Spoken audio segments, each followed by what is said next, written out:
Kemudian diubah sama MK, tinggal pilih sebetulnya Mas Kaisang. Mas Kaisang kan anaknya presiden.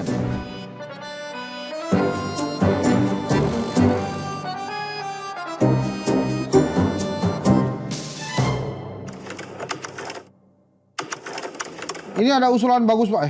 Sorry. Assalamualaikum warahmatullahi wabarakatuh. Wah, saya lupa saking semangatnya ya. Ini ada usulan bagus nih. Mas Hensat, kenapa Satgas Kritik nggak bikin tim song? Wah, itu tim songnya mau pakai apa sih namanya itu? Ala-ala dangdut, ala-ala pop, ala reggae, ska atau apa tuh? Itu mungkin ya, kalau kita ada tim song, misalnya dia 5 menit ya, saya ngomongnya sebentar dong. Apalagi kalau saya ikut nyanyi kan. Tapi itu ide bagus ya, nanti kita tanggapi tuh. Jadi kalau mau ada ide-ide yang seru-seru gitu, kecuali ide yang nggak seru nih ya, contoh ide yang nggak seru. Mas Hensat, tolong hostnya diganti, nggak seru. Itu nggak seru. Itu nggak akan dibaca ya. Jadi ide-ide seru tuh kayak misalnya tadi tuh ada tim song, terus waktu itu kan ada kaos. Nah, tapi kalau menurut gue sih ada beberapa tuh kemarin yang ngusulin Mas Hensat kalau setiap kali syuting tolong ada martabak, tolong ada sop buntut. Gue yang senengnya, ya Allah, Satgas Kritik nih. Wah, kenapa nggak ngundang bintang tamu? Ya nanti aja itu ada di acara lainnya ya. Udah ya. Coba baca komennya, kita masuk nih. Beda pendapat mengenai RUU Pilkada. Ada apa di balik MK dan DPR? Itu emang seru ya kemarin. Jadi tiba-tiba MK itu mengeluarkan keputusan 60 dan 70. Yang 60 dan 70 ini akhirnya membuat kehebohan. Jadi ada tentang ambang batas yang bisa gini. Ambang batas presentasi suara bagi partai politik yang bisa mengajukan calon gubernur, wakil gubernur, calon wali kota, calon bupati gitu ya. Nah kalau itu memang ada hitungan matematikanya tuh. Makin banyak penduduknya, makin kecil presentasinya. Jadi dari 8,5%, 7,5%, 6,5%. Alhasil apa? Ya banyak banget di daerah-daerah yang partai politik yang tadinya harus berkoalisi itu bisa mencalonkan sendiri calonnya. Akibatnya memang koalisinya kocar-kacir. Nah terus yang kedua juga, ini petunjuknya hilang. Ya ada lagi sekarang. Satu lagi adalah tentang, kemarin kita udah bahas sebetulnya, Kaisang. Jadi gini, jadi salah satu keputusan MK itu mengganti keputusan MA. Jadi MA itu ada keputusan tentang kalau mau jadi gubernur ya minimal 30 tahun pada saat pelantikan. Nah, kemudian diubah sama MK kembali lagi ke asal. 30 tahun saat pendaftaran. Jadi otomatis Mas Kaisang nggak bisa, padahal dia tetap bisa sebetulnya maju jadi wali kota, jadi bupati, bisa tuh, tinggal pilih sebetulnya Mas Kaisang. Mas Kaisang kan anaknya presiden, jadi bisa pilih, Bapak saya ingin di Sleman misalnya, ingin di Depok, Bekasi gitu. Tapi memang tergantung dari lawannya. Nah ini kan saya sempat usul juga di Solo tuh. Kan saya dengar desas-desus, Mas Bre yang Raja Mangkunegaran itu kan mau maju terus kemudian mau mundur tuh dari pilwalinya Solo.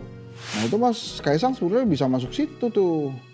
Tapi katanya juga sampai hari ini 1 hari sebelum pendaftaran Mas Kaisang juga tidak ingin mendaftar kelihatannya. Nah 2 hal itu menjadi kontroversi. Kenapa? Karena masyarakat memandang bahwa loh pada saat Gibran memutuskan boleh maju sebagai wakil presiden, kok semua lembaga elemen negara ini setuju juga. DPR oke, KPU oke, dan bahkan gercep tuh, gerak cepet bikin peraturan-peraturannya. Yang sekarang begitu Mas Kaisang nggak bisa mencalonkan sebagai gubernur, lembaga-lembaga negaranya juga gercep juga. Tapi cari cara supaya MK-nya tidak diputuskan. Marahlah itu masyarakat. Jadi pada aksi dimulai di Jawa tuh. Ada Jakarta, Semarang, di Bandung, Surabaya. Apakah kemudian mereka menyampaikan kemarahan tentang bahwa ambang batas parpol itu harus dikerjakan? Enggak. Ini lebih ke Kaisangnya itu. Sebetulnya begini ya, pas aksi itu, ini bukan tentang calon mencalonkan ternyata. Jadi banyak juga pas aksi itu justru berjuang untuk kehidupan mereka. Misalnya, ada yang bicara tentang guru honorer. Kok kita nggak diangkat-angkat? Ada yang bicara tentang buruh, jangan PHK dong. Ada yang bicara tentang sembako, jangan mahal-mahal dong, turunin lagi gitu. Jadi macam-macam. Jadi bukan tentang PDI Perjuangan, bukan tentang Anies Baswedan bisa atau tidak gitu-gitu nggak ada tuh. Jadi pada saat demo itu memang beragam tuntutannya. Nah, balik lagi ke sini ya, ada APK dan MK dan DPR. Jadi itu memuncak tuh. DPR merasa MK harusnya tidak bisa membuat undang-undang karena itu jatah mereka. Ya benar sih, waktu di Gibran juga itu dipertanyakan, tapi kan diterusin. Jadi yang sekarang ini juga kelihatannya pengennya diterusin. Tapi yang menarik itu adalah ternyata di DPR juga ada perlawanan karena begitu ada paripurna. Jadi kan gini, keputusan MK, besoknya DPR rapat Balek. Balek bilang keputusan MK nggak usah diikutin, tapi keputusan MA yang akan diikutin. Masyarakat besokannya turun ke jalan karena ada rencana paripurna. Di paripurna itu yang datang cuma 83 dari 500-an anggota dewan yang harusnya hadir. Ditungguin tuh sama Pak Dasko 30 menit. Nggak datang juga. Akhirnya Pak Dasko memutuskan, udah batal, ditunda pengesahannya. Dan akhirnya memang nggak jadi sama sekali. Itu tuh keren. Tapi emang dasar orang Indonesia ya. Kan waktu aksi itu saya nanya tuh, ini kan udah dibatalin nih tadi pagi, kenapa nggak pulang? Pulang aja. Wah, nggak bisa Mas Hensat. Ini nih, kalau kita pulang, itu anggota DPR datang lagi. Paripurna lagi, jadi tuh. Enggak lah, udah dibatalin kok. Kan mereka pasti nggak mungkin lah menjilat ludah sendiri, gitu kan. Enggak Mas Hensat. Karena ada keputusan yang dibuat tengah malam. Itu kan itu KPU, DPR kan enggak, pokoknya kita nggak mau pulang. Lu mah emang nggak pengen pulang, pengen piknik.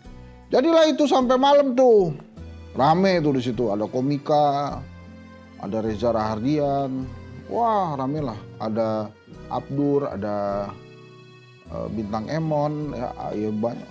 Ya Cing Abel banyak tuh, rame ya. Akhirnya nggak jadi itu keputusannya. Akhirnya sekarang ini ada yang nanya ngeri amat nih. Menurut Mas Hensat, apakah ini balas dendam MK terhadap DPR? Wah DPR saya emang nggak ada lah balas dendam gitu ya. Tapi kalau kemudian MK tiba-tiba mutusin ngagetin sih bener juga.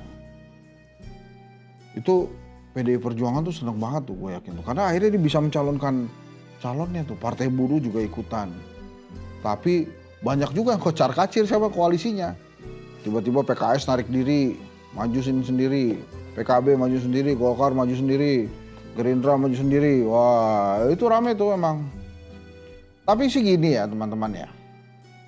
Kalau kita sudah sepakat bahwa demokrasi adalah pilihan dalam menjalankan sistem di kita ini, di negara kita, pemerintahan, politik, maka harusnya demokrasi itu bisa menjadi dasar hidup kita lebih sejahtera.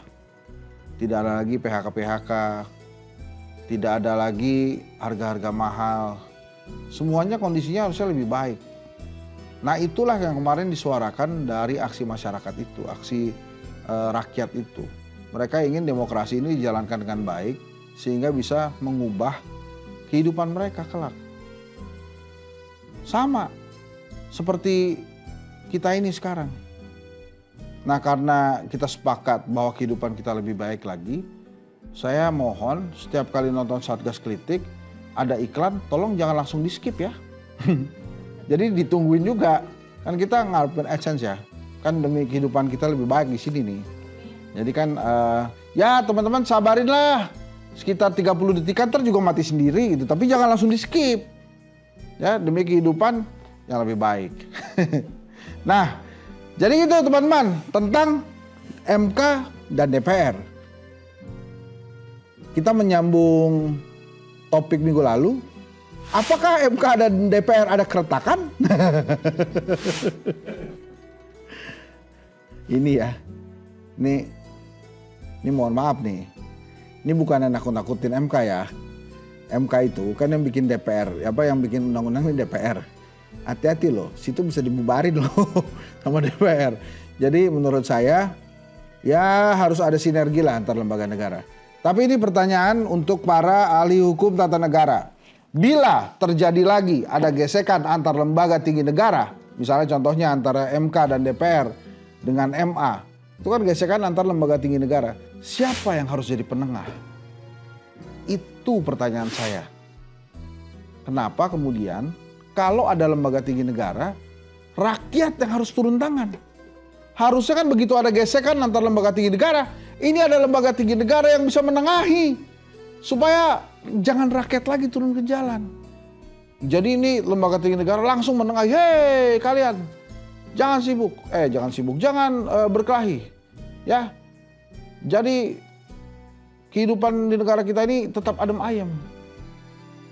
Mari kita tanya ya kepada para petinggi negara itu, kalau ada gesekan antara lembaga tinggi negara, siapa yang menengahi? Gak mungkin kan rakyat lagi. Kita kembali lagi ke jangan lupa terus tonton Satgas Kritik ya. Jangan nonton yang lain. Boleh sih nonton yang lain ya. Ini soalnya bosnya TV One langsung ngeliatin saya. Boleh, asal tetap TV One. Di YouTube TV One News setiap jam 7 Senin sampai Jumat Satgas Kritik bersama saya Henry Satrio. Kalau mau ada usul-usul silahkan. Kalau mau ada kita itu nggak sih terima surat nggak sih dari pendengar? Udah nggak musim lagi surat ya. Email ya, email boleh lah. Kalau surat tuh kelihatannya effort ya. Komen aja ya, boleh. Oke. Terus kalau ada adik-adik mahasiswa mau nonton langsung, boleh juga di komen. Ya, siapa tahu boleh. Terima kasih ya. Sampai ketemu lagi. Assalamualaikum warahmatullahi wabarakatuh. Untuk MK dan DPR, jangan ya deh ya, jangan ada keretakan.